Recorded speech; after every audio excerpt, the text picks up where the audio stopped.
Hey, yo, what's good, everybody? Welcome back to another episode of your favorite MMA sports betting channel, Bros Talk MMA. I'm your host, Utica, undeniably the illest cat around, a.k.a. Mr. Make This Pick Real Quick. I'm here with my bro host extraordinaire. You know who it is. It's Bray Bucks. It's Chico Jordan. It's Bray Mysterio Jr. I'm going to stop it there because of the last card. Let's just get straight to the point, folks. We all know, huge elephant in the room, which was last week's card, UFC Fight Night, Hebos versus Nami Yunus. As excited as I was for that fight and as happy as I am that, Rose won, that's probably the only thing that I got to hold on to because that card was a complete fucking bloodbath.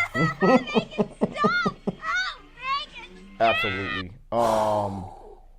It's been a while since I picked a card that bad.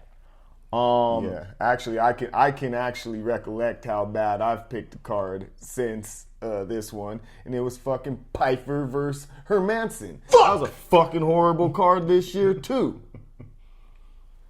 But hey, and when we say horrible card, I'm talking horrible betting. Actually, wasn't a bad card. No. Fights were good. And if it's hard to pick, right, then that's a good card, right? If you know who's gonna win on every single card, then that's a trash card. Nobody wants to really watch that other than the bettors. Yeah, I mean, to be honest, I've enjoyed every card this year. There's a lot of folks who hate Apex cards. They hate the lack of star power, name power on some of these cards. I guess I've been watching these so long and now doing this betting stuff, I look forward to every fucking weekend. Especially after last weekend, I'm clawing and scratching to get to fucking Saturday because I feel really good about this card. We're going to cover UFC Fight Night Atlantic City. It's going to be in front of a crowd. So for all of those folks out there who hate the Apex cards, shit like that, you got your crowd, so this should be a little more exciting. I would say that this card has the same kind of star power as some of the other cards we've seen in the past couple of weeks, but I guess they've added a little bit extra since there's going to be a crowd there. But the thing is UFC 100 or UFC 300, sorry, fucking 200 fucking cards ago, is really sucking out all the star power, right? Mm-hmm. There are somebody said something like 13 champions and former champions on that card, or somewhere in that number range. Just about everybody on that card has either been a champion or is currently a champion. And yeah, I mean, if it wasn't 300, then it was 299 before it. So, yeah, I get it. And like I said, I have no complaints. But once again, can't please everybody. So there's always going to be somebody out there hating. But that's another story. Once again, it's a new week, new fight card. I'm ready to break down these 14 fights, so we're going to start with the first one in the bantamweight division. We got Angel Pacheco going up against Caolan Loughran. We got Pacheco coming in at 7-2. They're making their UFC debut. They actually lost their Contender Series fight, but fought so ill in it with Danny Silva, which, again, aged very well for them, that they lost against somebody who won their debut. They're coming in for their UFC debut because they just laid it out all on the line. So much so that when Dana just went to go talk and, congratulate them on a fight well fought, they were so passionate in, letting Dana know how much they wanted to fight for the UFC that Dana said, you know what, we could use somebody like you who's going to, come in there, put on an entertaining fight. And hey, here he is in the UFC. He's 4-1 in his last 5 fights. You got something? And Angel Pacheco, one of his big things is I'll fight anybody, anytime, short notice, doesn't matter. And Dana obviously very much appreciates those kind of fighters, right? Yeah, those are his favorite fighters. That's why he's so big on Conor McGregor and kind of lets him do whatever the hell he wants, because Conor McGregor would fight anybody, anytime, short notice or not. So I think that's definitely why Pacheco's got a spot in the UFC right now. Definitely. So, I actually have been looking forward to their next fight since knowing that they were going to be coming into the UFC. So I'm glad that, they got on a card. They're going to get some eyes on them. They're going up against Caolan Loughran from Ireland. They're 8-1. With that one loss coming in their UFC debut against Taylor Lapilus. They're 4-1 in their last five fights though. I'm gonna be going with Pacheco in this fight. I just believe that they actually have what it takes to be so durable and apply a pace on Loughran that they'll eventually break Loughran and have them, kind of just fading as the fight goes. We saw with Lapilus, there's just, once the fight got into that late third round, he just didn't really have much left, in the tank, so me personally, I feel like Pacheco can push a pace that can make for Loughran to have to find himself in that kind of situation again. Loughran does, he's going to be the more dangerous fighter, I guess, and has the potential to end the fight. But I don't know if they're going to be able to.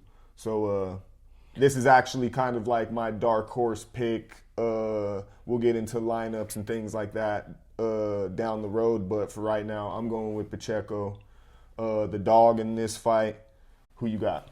I'm going to go with Timu, Conor McGregor. Who the fuck is that guy? Oh my fucking God. That's whatever. No, I heard him. He said he was going to be the new Conor McGregor, and then he shit the bed in his first fight. But I do think he's a good fighter. He's 5 years younger. He's a natural bantamweight. Something that Cam didn't mention is Angel Pacheco's actually dropping weight, I believe. Let's see here. I thought he was going down. Is he going down or up a weight class? Give me just a second here. Man, I don't care. He's going to whoop this fool's ass fucking regardless, so it doesn't matter to me. Yeah. He's going down. He's got to drop, down a weight. I don't, Again, like it's going to be a hard weight cut, I believe, for him. I'm not, Again, both these guys are pretty new. So this is definitely not like my definitive pick, but I'm definitely going to go with Loughran.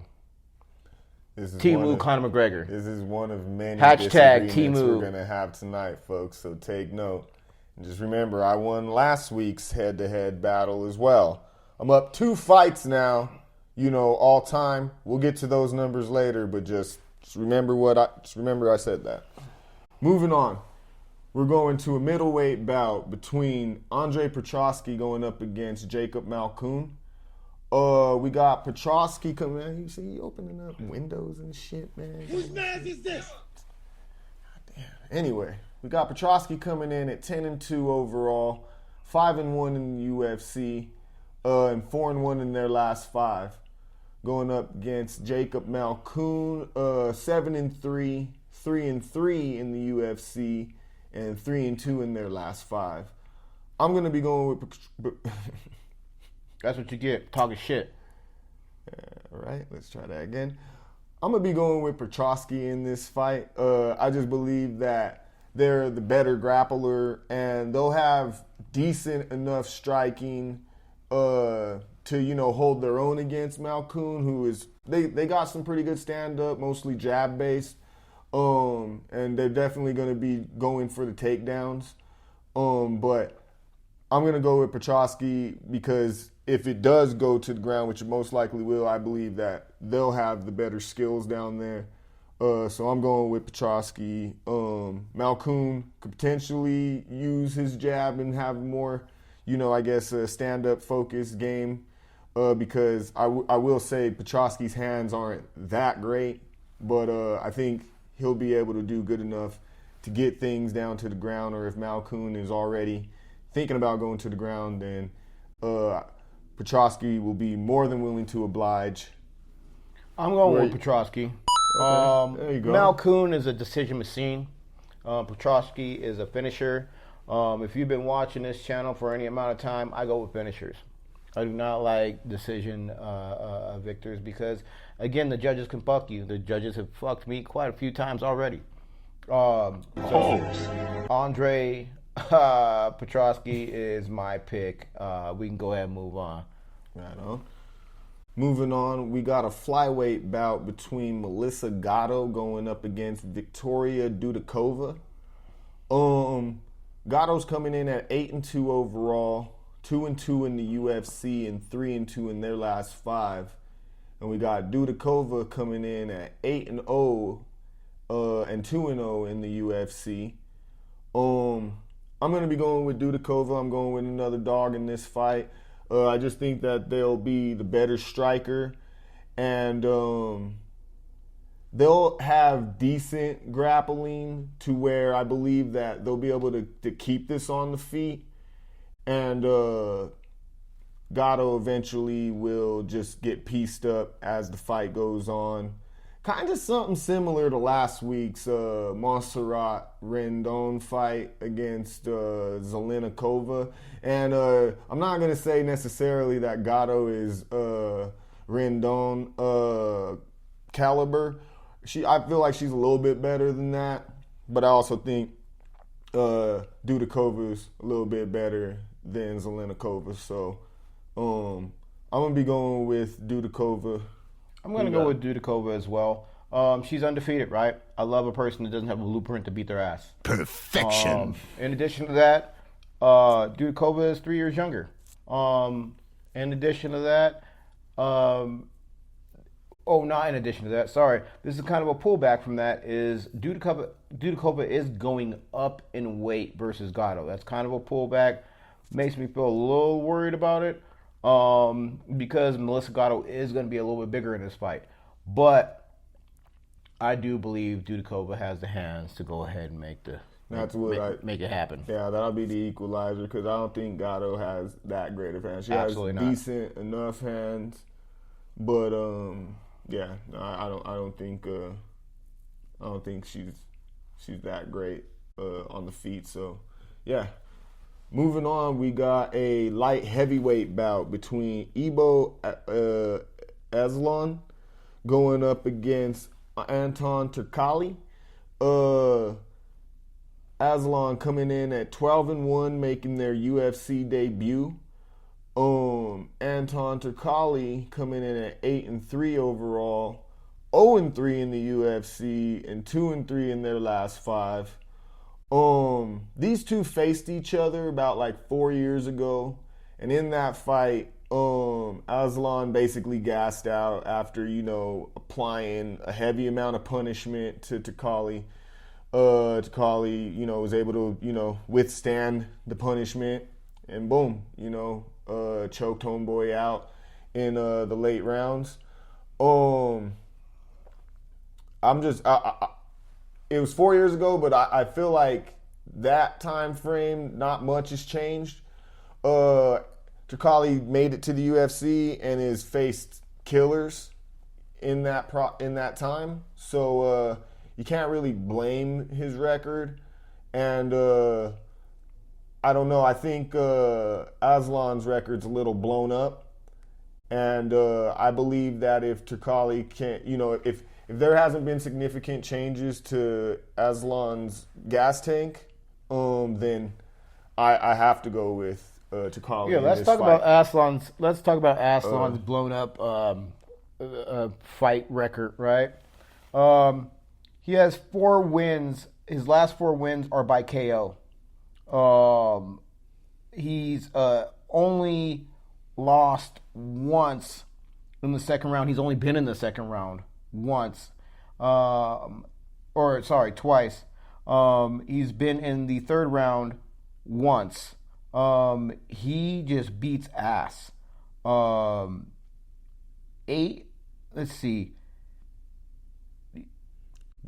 Bruh, the guy that he faced on Contender Series is the only really credible win he has on his record. The rest of the guys he faced, I mean, these dudes literally, you got a dude that's 8-14, a dude that's 6-7, 18-21, 5-9 before his Contender Series bout, and the one loss on his record is Turkalj, who was 5-0 at the time. Cool. Read me off the rounds. It's all round Round one, round two. Round one. Yeah.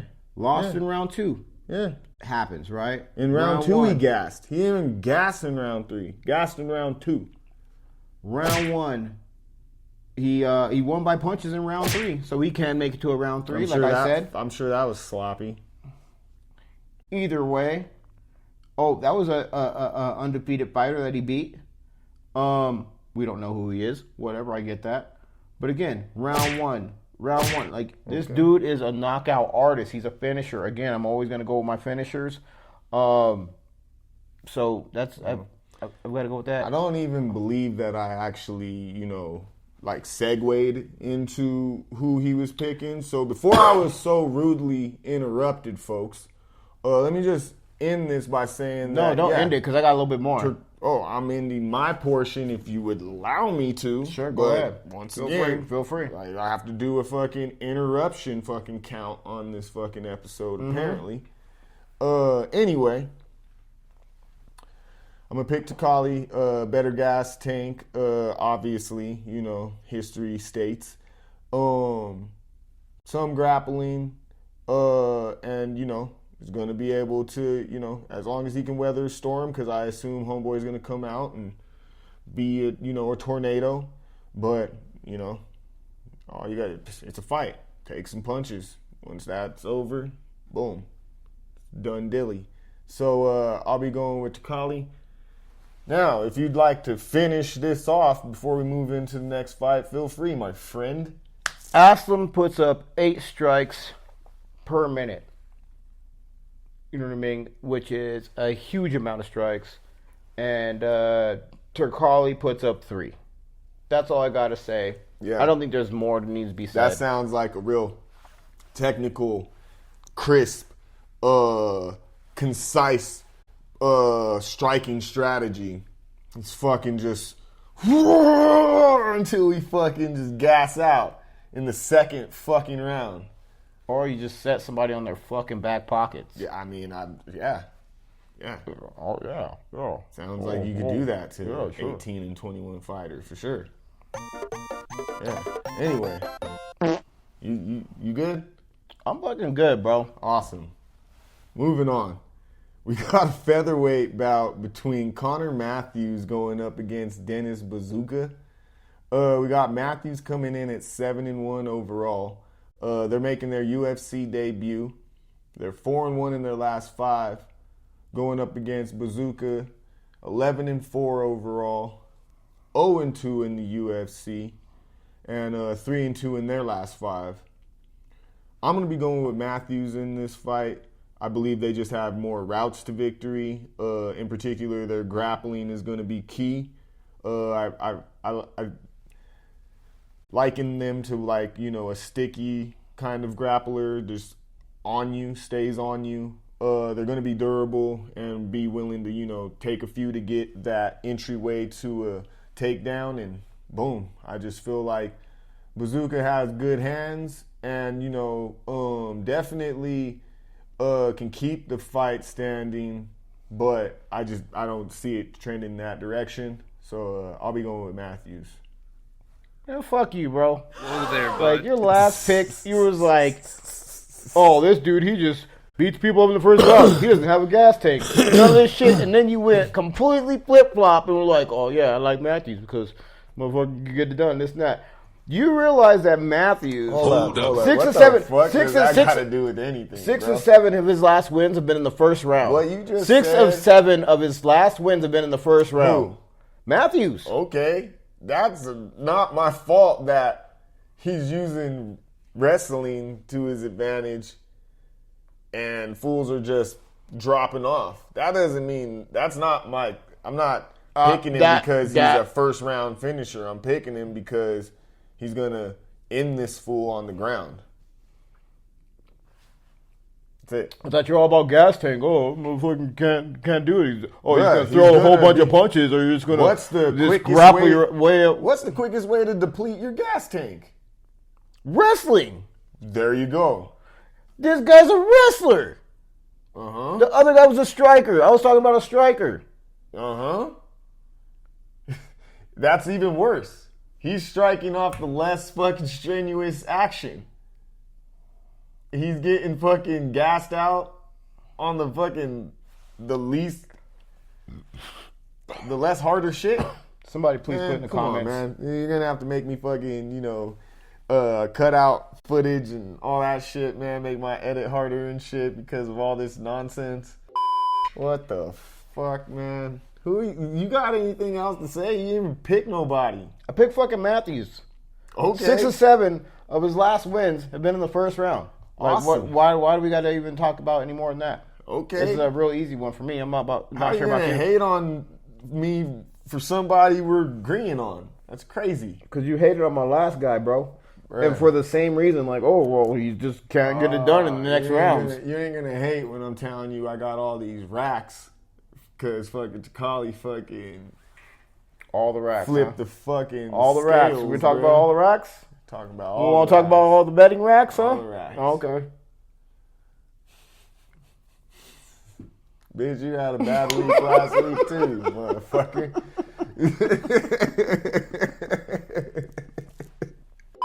Man, you done? Yeah. All right. Yeah, we're good. Fucking A. Can we move on? Sure. We got a featherweight bout between Julio Arce going up against Herbert motherfucking.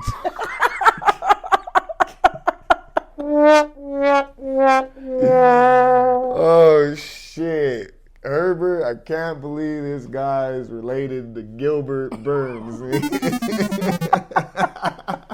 I don't be doing that, bro. That's with all respect. I don't be fucking disrespecting and say cans and shit like that, but bro, I lost fucking money watching this dude fucking give up. It hurt my soul. But anyways, we got Arce coming in at 18-6 overall, 2-3 in the UFC, and 2-3 in their last 5. They're coming off of a year layoff. Just wanted, sit out of action.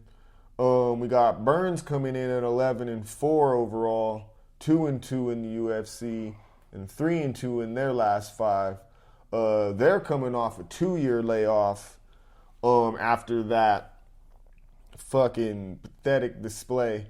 Go ahead, speak on it. Apparently it's in your heart, bro. Go ahead, talk about it. Nah, that's all I gotta say. I pick Arce just because he'll be the more dangerous fighter, decent enough grappling to hopefully keep this shit on the ground or weather a storm, because that's really all he needs to do is if he can get out of like the first 2 minutes and 30 seconds and or the first round, Burns is fucking cooked. Literally burnt. Burns is fucking burnt after the first fucking round. Oh. And It's a fucking easy one, a little layup there. and Arce, just uses his durability to either just point him out, make him quit, or fucking finish him. Burns is a dangerous grappler. That's the only thing that is, scary is that first 2 minutes or first round. If he gets his grappling going early on, especially when they're dry, it could be fucking, it can get dark real soon. But I just don't see that happening. I got to say a couple things. Arce is the hometown kid. He's fighting out of Jersey, Hometown old fucking man. but he's still fighting out of Jersey, right? I got you. He is moving up in weight. Arce is. To get to my pick, Burns is my pick. So fuck Arce. Can't be hard to move up after a year off. Nigga probably. Arce's moving up. No, I know. That's what I'm saying. He's had a year off, so he probably fit right into his new fucking body. Probably did. But Burns, you know what I mean, has taken 2 years off. There's going to be some ring rust, I think. But I think this is my Hail Mary pass, right? Okay, so this is your Turkalj. This is my. Said you were fucking hating on me on my last fucking fight, bro. What the fuck, man? That was too much. Anyway, I'm going Burns. First round sub. Call it a day. Put him in my fucking lineups. Gets me 120, 130 points. Move on from there. Alrighty. Hey, may the best pick win. I will. Oh, bruh. Damn, that's gonna make an epic fucking clip right there. It's an epic one right there. And I want to try to give you props, like for real, but I can't fucking trust you now. You fucking piece of trash. What did you say, nigga? Wow, bro. I was channeling my inner Rock, bro. I watched a Rock promo today. He was fucking calling fools pieces of trash. Well, the Rock smells trash. Shit sounds powerful coming. It is pretty powerful. That's what, mad disrespectful, my guy. I didn't mean it though, bro. Thank you. Anyway, moving on. We got a strawweight bout between Virna and Jandiroba going up against Lupita Godinez, a.k.a. Loopy Godinez. We got Jandiroba coming in at 19-3 overall, 5-3 in the UFC, and 3-2 in their last 5. We got Godinez coming in at 12-3 overall, 7-3 in the UFC, and 4-1 in their last 5. I'm going to be going with Godinez in this fight. Now, I think that this fight's going to be closer than people think, but I do believe that Godinez has, more routes to victory. They got decent hands. They're in their new camp now with the Lobo Gym. It's just made them leagues better, fight over fight. They're already a good wrestler.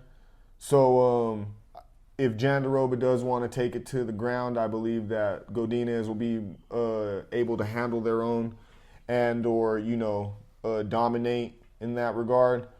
I see this going to decision, but, there is a world where Jandiroba, they could, make this very interesting on the ground. But the thing is I don't really feel like they have any hands. So, they gotta be able to corner Godinez in a way that they can get them up against the cage and then get them to the ground. Not sure if they can get open area takedowns. So I'll be going with Godinez in this fight. Who you got? I got the bathroom, my boy. I'll be back. Oh man.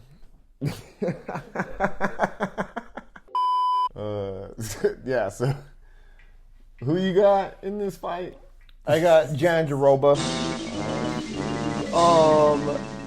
Godinez has a weak resume. Jandiroba is a finisher, and she's got better BJJ. I think that it's weird that I think Godinez is getting such a high favorite opportunity here, but also it's great for me because I really think I'm going to cash out on this and make a lot of paper. You do, huh? Yeah. You realize you this are many, up by 2, like, bro. You know, realize I'm so this sick of many, you but being- this many fights now, bro. Like you wanted what? We got like 6 of these. We're about to go against each other on. I don't know, bro. All I know is This changes everything, man. This is fucking telling you, bro. Like it'll never be the same after this. it's gonna hurt your feelings. I know. Like Mine? Yeah. It's gonna hurt my feelings. You're gonna that have a little cry. We're not even really competing anymore, and that this is really just mainly a show for people to see what I think, and then you're just kind of here for comedic relief, my G. Check this out. You know what I mean? After this show, on the next show, crying Jordan face. Just put it right over your fucking grill, like right there. You know what I mean?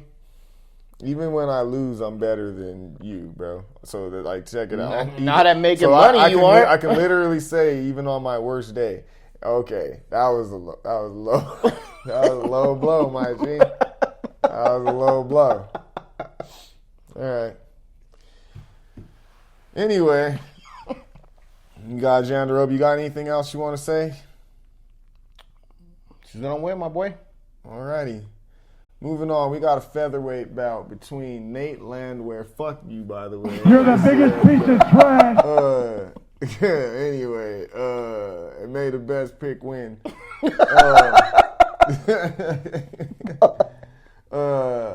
We got a featherweight bout between Nate Landwehr going up against Jamal Emmers.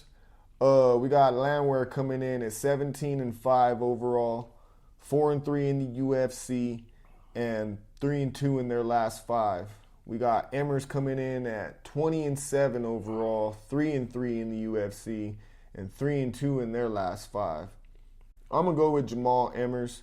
I believe like they're gonna be the cleaner, longer striker, more athletic, and they won their last fight. That shit was a fucking robbery against Jack Jenkins, but that's a story for another day.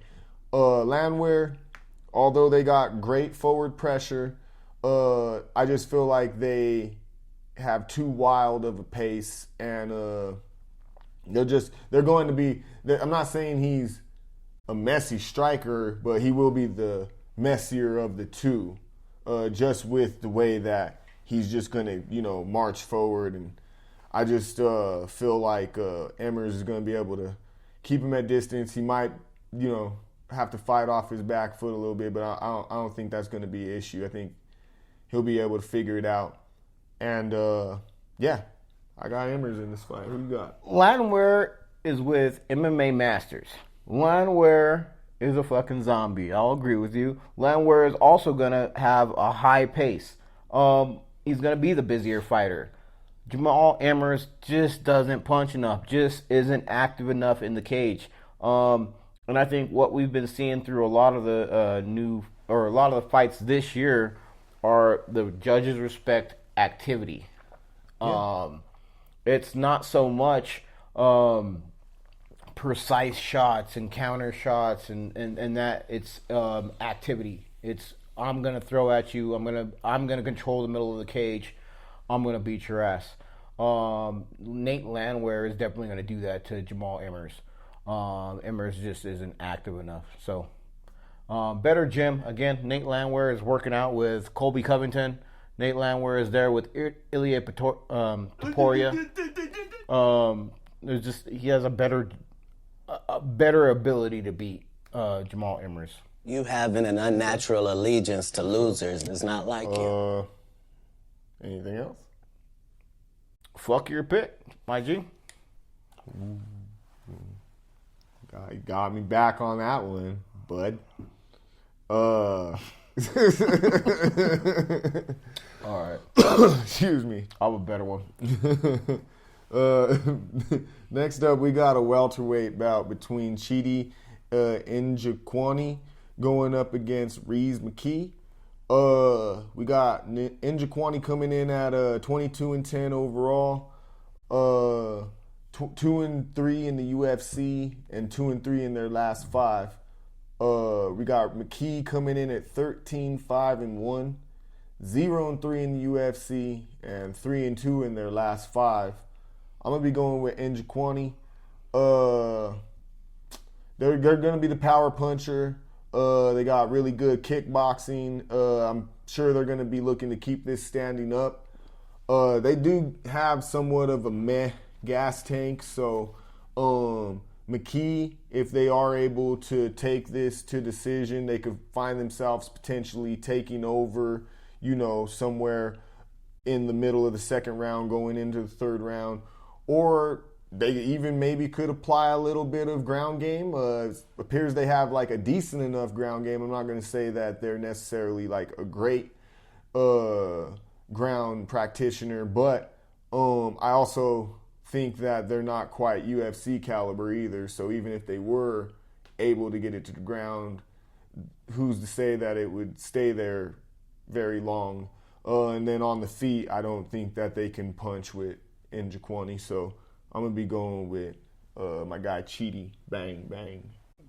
Chidi bang bang. I've got to agree with you. I just kind of noticed something. it looks like Rhys McKee might be going up in weight, I believe. Is that what we're looking at here? I think you were saying that Chidi was coming down in weight. That's right. Yeah. Chidi's going to be coming down in weight, which is interesting to me. I'm still going with Chidi, but it's definitely something to note. My man is 35 years old, going against a 28-year-old man, and he's dropping 15 pounds. That's a lot of weight to drop at 6'3" tall. Especially since he's been on this 3-fight slide. I'm still going with him because I just do not believe in Rhys McKee, unfortunately. Even though I do not believe in Rhys McKee, he does have a few more paths to victory. But I believe if this is a stand-up fight, Njokuani wins. Anything more than that, this is kind of a dog or pass fight for me. I am picking Njokuani, like, just so I have a pick out there. But this isn't something I'm putting any dangerous money on for any reason. For sure, definitely. Moving on, we got a featherweight bout between Bill Algeo, Senor Perfecto, going up against Kyle Nelson. Algeo coming in at 18-7 overall, 5-3 in the UFC, and 4-1 in their last 5. We got Nelson coming in at 15-5-1, 3-4 in the UFC, and 3-2 in their last 5. I'm gonna be going with Algeo. I just believe that they're gonna apply a high volume. They got a great gas tank. They're durable, and they can get this done on the feet or on the ground. Kyle Nelson, I believe, is looking to probably keep this more so on the feet. Although durable, I would say they're only, they're kind of like a decent striker. I don't think they won their last fight against Fernando Padilla. They wear their damage a little bit more than I believe Algeo will. Algeo definitely is going to get cut up in this fight, most likely. But I think that with the pace and just, taking them into those taking them into the third round and things like that, I just feel like Algeo is going to be the fresher fighter and is going to kind of just piece Nelson up for a majority of the fight. I believe this is going to be a bloody fight on both sides. I think they both bleed pretty quickly. This is going to be a battle, not a war, but a battle. This is a dogger pass pick for me. I am going with Kyle Nelson, but it's definitely going to just be kind of like you punch me, I punch you, you take me down, I take you down, but it's going to be bloody because they both bleed fairly quick. I don't know. If it goes to the ground, like I said, I think the advantage is to Algeo. I don't think that either one of them are going to be looking to take it to the ground, but if it happens to go that direction, I think Algeo might then, start to take over. So. And I agree. Hopefully it stays on the feet. If it does stay on the feet, I believe that Nelson has a chance to win. I believe he's going to win. He is the dog in this one, so I guess sound my live dog alert since nobody else sounds that shit unless I fucking say it out loud, even though he knows what the dogs are and he does all the fucking video editing, but whatever, you know what I mean? Yeah. I'm going with Kyle Nelson, man. Move on to the next one. You got your own special dog alert, bro. Nah, bro, that was bullshit too, because I asked my dog, I was like, don't put that stupid ass fucking who let the dogs out bullshit on there, and you did it anyway. Who let the dogs out? Oh, man, this is a dirtbag, bro. Anyway, moving on, we got a middleweight bout between Nursulton Ruzaboyev. Yeah, buddy. Go ahead. Give that one a fucking crack, my man. Nursulton Ruzaboyev. Yeah, okay. We got him going up against Soldier Boy. Nigga, we made it. Cedricus Dumas, my bad. Tell me that nigga don't look like Soulja Boy got though. Ruzeboyev going up against fucking SD Dumas. Ruzeboyev coming in at 33, 8-2 overall, 1-0 in the UFC, and they're currently on a 9-fight win streak. We got Dumas, my bad, that's probably making a lot of noise. We got Dumas coming in at 9-1 overall, 2-1 in the UFC, and 4-1 in their last 5. I'm going to be going with Ruzeboyev. This is probably my most confident pick on the card.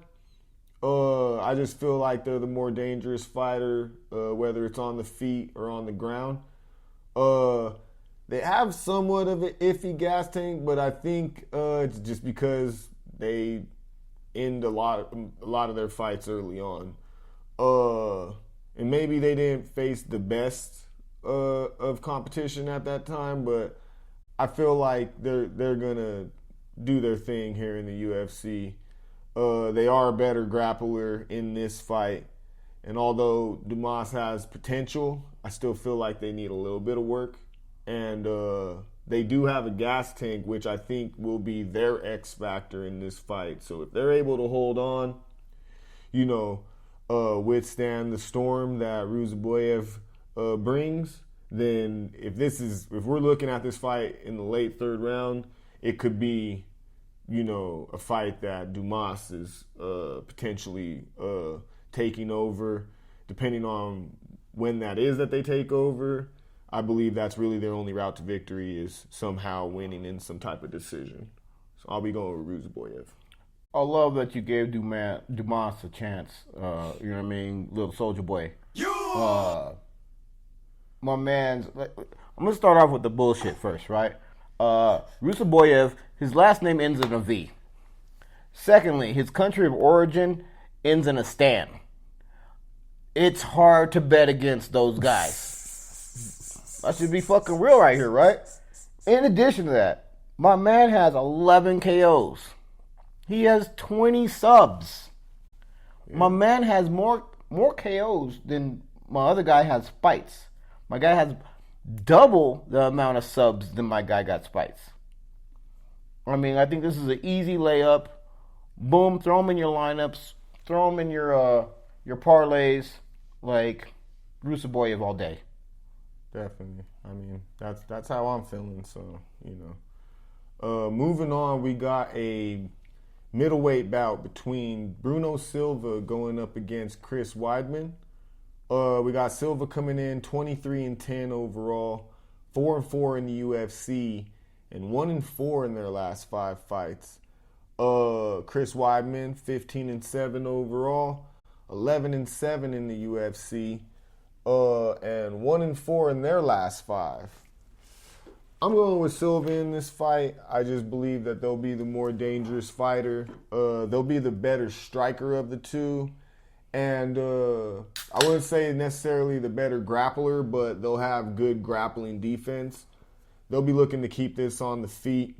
Probably, put some punishment on that fucked up leg that Weidman has. Weidman to me is just, starting to, be on the latter end of their career. And with that bad leg and what appears to be now, a pretty delicate chin, I'm going to say that, outside of some really good wrestling early on and that being really their only route to victory, in my opinion, I got to go with Silva. Great. Fight. I'm glad you gave him all his fucking flowers. Chris Weidman is fucking old. He's been in the game for a while. He's a great. He's you know what I mean? Awesome. Wins over Anderson Silva. Man. Fantastic. He's got 2. That's solid, right? What has he done lately, bro? Like, this is what we're talking about. We're talking about what is he going to win today, right? We don't talking about when he won back in fucking 2017 and wherever the fuck that shit was, right? We're talking about what's going to happen today. Bruno Silva's going to fucking knock this man's head off. It's unfortunate. I don't want to see that for Chris Weidman. I think Chris Weidman should have put the fucking gloves down in his last fight. But fuck it. Like, he's here now. Bruno Silva beats his ass. Easy money for me. we can go ahead and move on. I mean, I don't even know if I got anything to say about this shit other than he's younger than him by fucking 5 years, and he'll push a pace. There you go. All right. Thanks. Appreciate it. You want more than that? Moving on, we got a welterweight bout between Vicente Luque going up against Joaquin Buckley. We got Luque coming in at 22-9-1 overall and 15-5 in the UFC. They're 3-2 in their last 5, going up against Buckley, who is 17-6, 7-4 in the UFC, and 3-2 in their last 5. I'm gonna be picking Luque.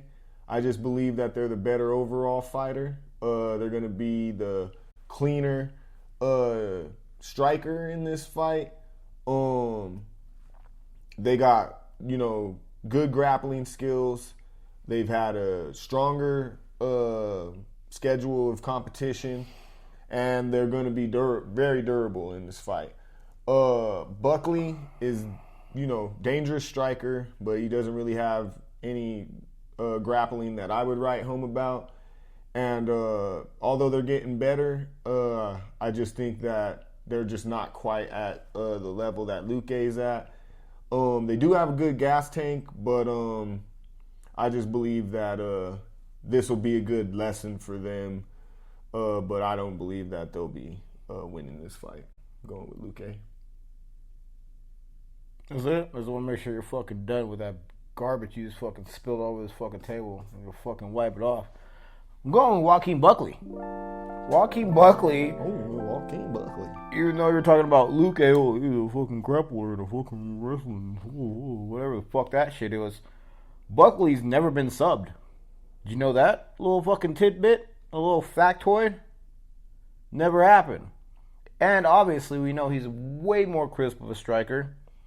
So if he's not getting fucking taken down to the ground and he's punching people in the face really fucking hard, how the fuck do you think he doesn't win? Joaquin Buckley all day. Move on to the next one, man. I don't know why you fucking brought that shit up. Well, we totally missed going into the main card at Chidi and McKee, first off. And then second of all, that was the co-main event that we just covered. So we are moving into the main event. So we got to make sure that we make up for, lost time. So we're moving into the main event.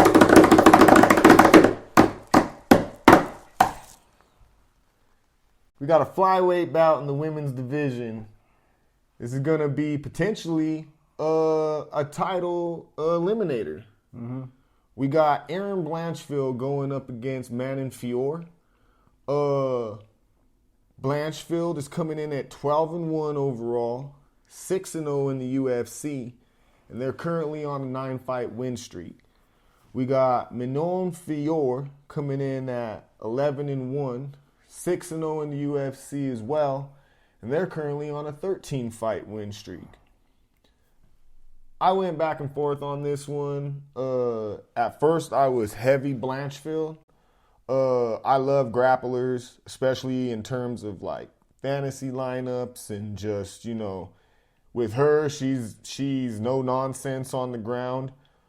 But I just feel like she's not quite there yet to be contending for a title. I think Fiort is going to win this fight. They're going to be the better striker of the two. I think that their grappling defense is going to be enough to keep Blanchfield at bay due to the fact that she's a great grappler, but she doesn't have a great entry to her takedowns. I know Fiort's going to be the bigger of the two, I'm pretty sure, come fight night or even just when they weigh in on the scales. And Blanchfield, great grappler. If this goes to the ground, that's when I'm going to get worried. If it goes to the ground, I'm going to be tripping. But I just think that because her hands are meh, she's not going to be able to even get with Fior. She's going to have some moments where it looks like she's going to be able to turn the tide. But then, like I said, I think Fior is going to be the bigger of the two. She'll be able to get right back up. Blanchfield's only route to victory is to end this fight on the ground. I don't think she'll be able to win a point bout.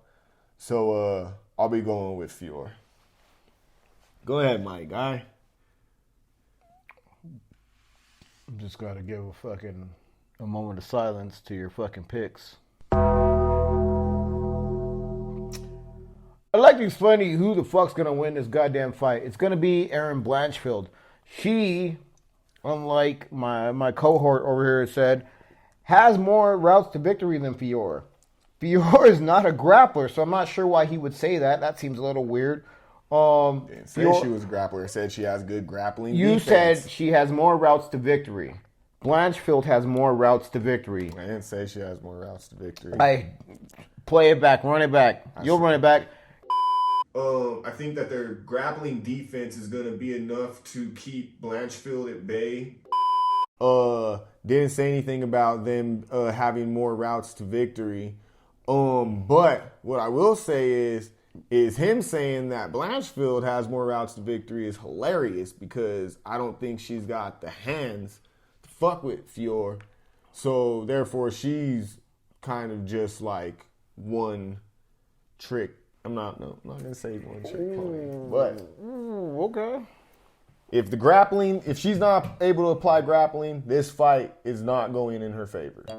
Plain and simple. Continue on. Just fucking do that. Yeah, I did the fucking because you Good. I hope you know You what I did mean. a fucking moment of silence for my picks, bruh. Because it was deserving, bro. Again, Blanchfield, grappler, wrestling, not the best hands. Fior definitely beats her in the fucking striking department. I can agree with that. Like, it is what it is. But she's not bad. She will push the pace, though. She will control the middle of the cage. I guarantee that. Do you not agree with that? What? Who?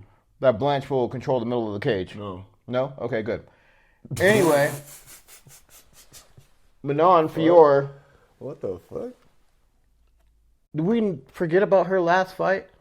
Because no one I've watched, none of the shit that I've seen has talked about the fact that she fought my girl, Mama Eunice. Y'all know what it is. You know what I mean? We put a little spot where she's like kiss me on my cheek or something, like whatever. Anyway, she fought Mama Eunice. And I'm not sure why nobody has brought up the fact that Mama Eunice fought her with a dislocated pinky. Okay. And was able to take her all the way into a third round and to a decision. 15 minutes, and she broke that thing in round one. Mm-hmm. Round one, she broke her pinky, and then she literally fought for another, let's call it 12 minutes. Because I want to say it was pretty early in round one, somewhere in there, right?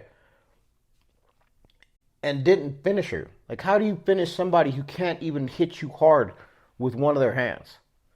So that's why I believe Erin Blanchfield can definitely take her into the deep waters.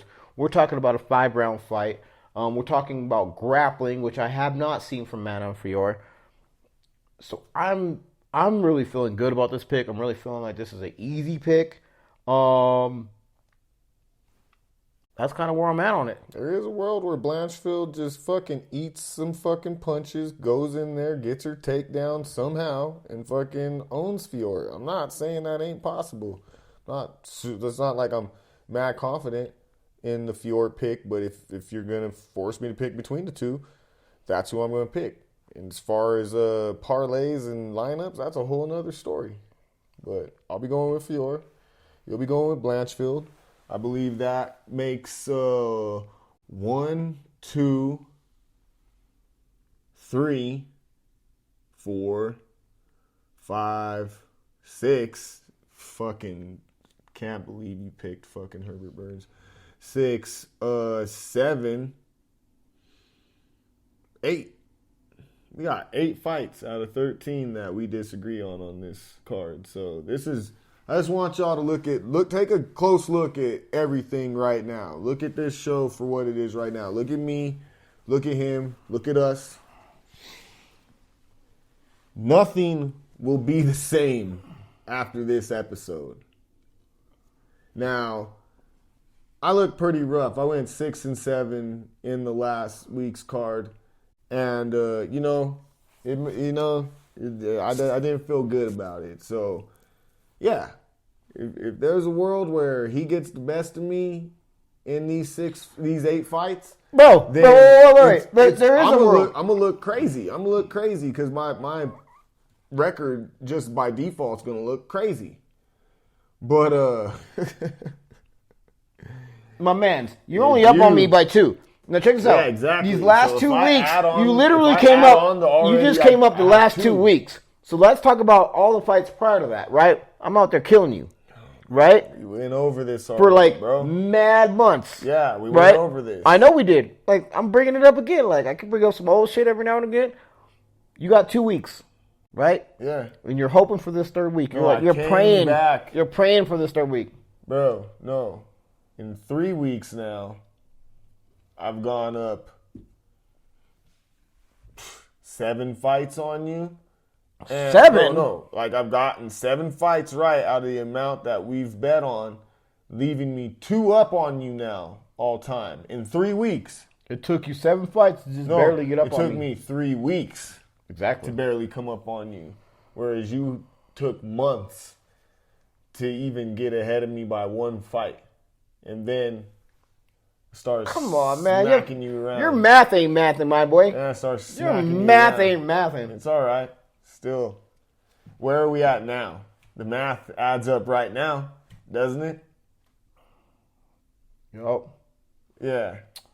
I mean, You know what? But, Let's hey, go into it. No, let's break it down. Let's break it down. This is a great time to bring this up. So, since last week's card, let's break down all-time totals. Now, real quick, I went 6-7 on the card. Would you like to explain to the people what you went on last week's card? I also whooped his ass 2-1 in head-to-head bouts. So there's that. But I went 6-7. Would you like to explain to the people what you went last week? it was 5 and 8. 5 and 8. Yeah. Hey, my dog. Like, again, players fuck up. You know what I mean? I've had to use that 2 weeks in a row, unfortunately. Yeah, usually I'm when not- you fuck up, you're humble. This nigga's talking a lot of shit. What the fuck for I a gotta be nigga humble for? who's been getting waxed up for 3 weeks straight now. Now wait. Now- You also know that I did not put it in his face when I was waxing him up from the prior to those 3 weeks, right?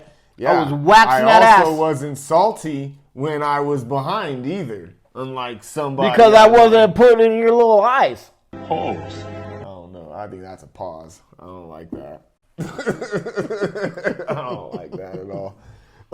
So anyways, let's break it down then. So your 5-8 record last week brings you to a grand total of 72 wins and 50 losses, equaling out to, you tell the people what your win percentage is right now. 59%, my G. Like it, whatever though. I'm still a fucking winner. You know what I mean? At Okay. the end of the day, right? Yeah. If you bet with me, you're gonna win more than you lose, Yeah. right? Yeah. Where you at? Like you act like your win percentage is crazy. I would love to tell you with my even on my worst day, 6-7. That brings me to a grand total of 74 wins and 48 losses, leaving me with a 60.66% win percentage. Oh, you got me by a percent. Man, I'm gonna go get a beer, bro. Tired of your bullshit. Like, What the fuck is this? How long do you want this thing to run? Yeah, let me get some water. You want some water? You sure? oh, fucking tequila, my boy. Okay, my man. See it? No, I don't think they see it. But No, they don't see it? They get it. They get it. You don't have to. Hey, they ain't paying Oh, yeah, us. they ain't paying us. That's right. Anyway, now that the picks and predictions portion of this show is over, we can move on into the parlays.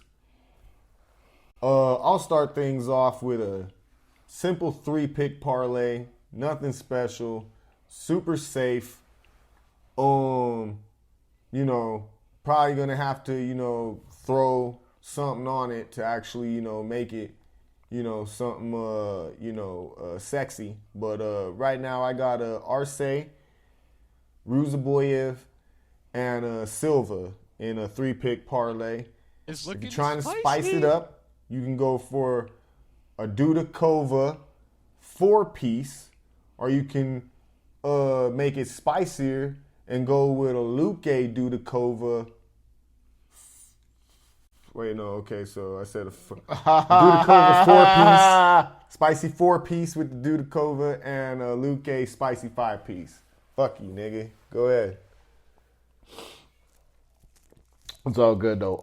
I'm pretty close to what his parlay is. I'm gonna go with Aslan, Ruzabayev, and a Silva as my safety 3-pick parlay, guaranteed parlay. Right? Mm-hmm. I think spicy 4, I go with a Loughran. And my spicy 5, I go with a Blanchfield. And that's kind of, I think that's solid. I'm not gonna get ahead of myself on that. But that feels really good.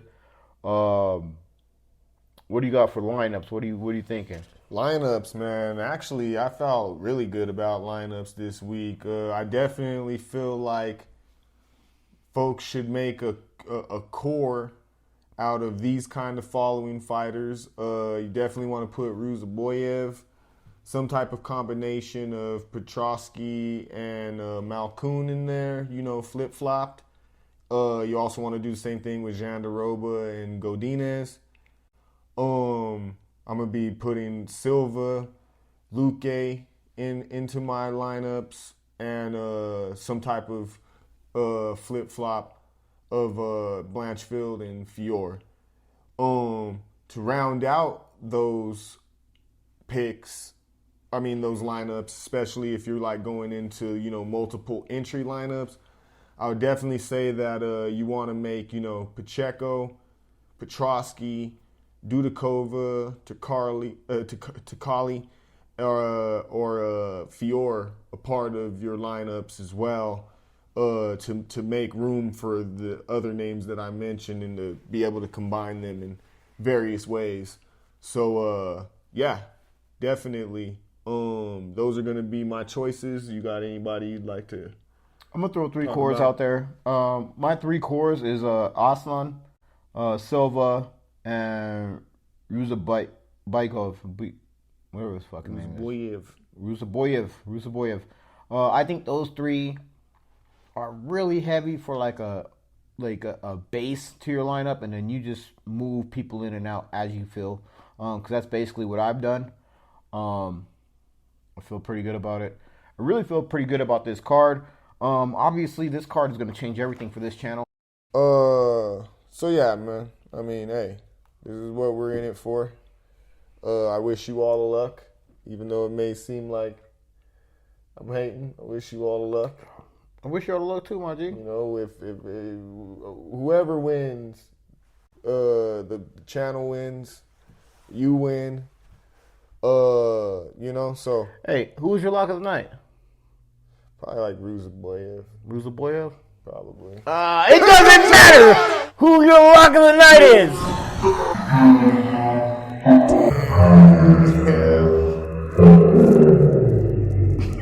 Damn. This motherfucker, man, just fucking got it all back. Okay.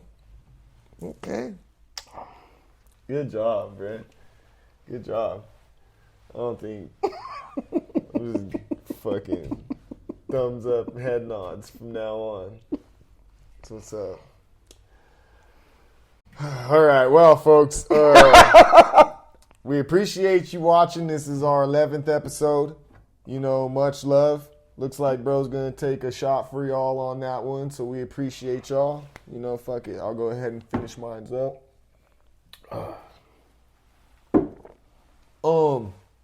Like, subscribe, comment, and share.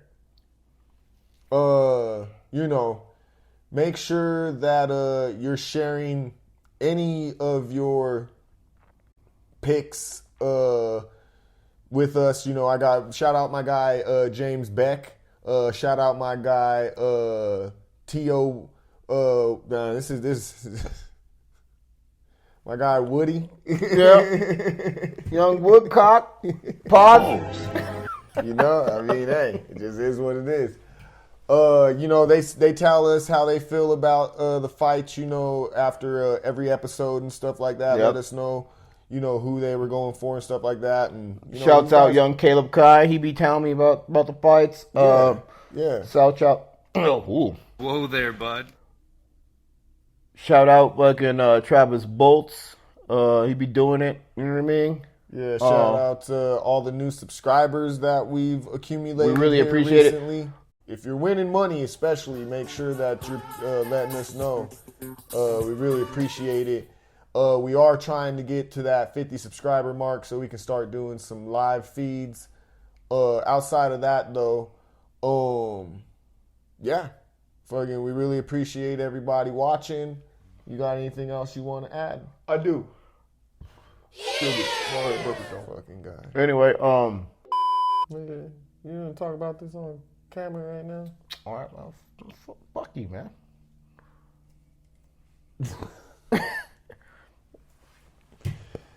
Well, man, hey, like, subscribe, comment. Let us know how we're doing, how we could do, what would be better. Once again, it's been another episode of your favorite MMA sports betting channel, Bros Talk MMA.